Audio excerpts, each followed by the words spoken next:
बोलीभाषेतील अनवट शब्द या सिरीजला तुमचा खूप चांगला रिस्पॉन्स मिळतो आहे. खूप सारे मंडळी मला पर्सनल कमेंट करत आहेत, काही जण नॉस्टॅल्जिक होत आहेत. आजचा बोलीभाषेतील अनवट शब्द आहे मिणका.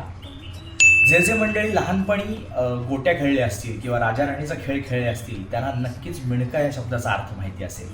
पूर्वी गावखेड्यामध्ये मुलं दिवसभर गोट्या खेळायचे आणि अख्खं गाव डोक्यावरती उठवायचे.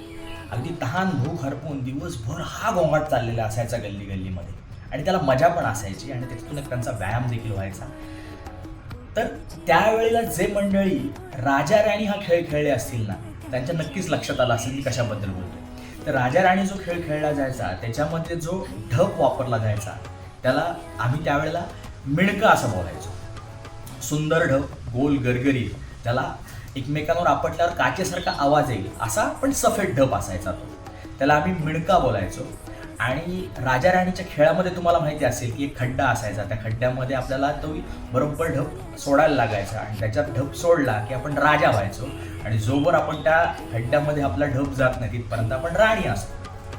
तर ह्या सगळ्यात एक मजा अशी असायची आमची की आमच्या मुलांमध्ये एक गंमत असायची की जो मुलगा जास्त कधी कधी खेळताना मुलींमध्ये जर खेळताना दिसला आणि बाकी सगळ्या मुली आणि एकटा मुलगा असेल तर आम्ही बोलायचो या सगळ्या राण्या आणि हा त्यांचा मिणका.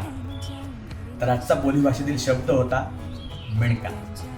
नक्कीच फॉलो करा आणि तुमच्या कमेंट करा तुम्ही मिणक्याला काय बोलायचं. थँक्यू.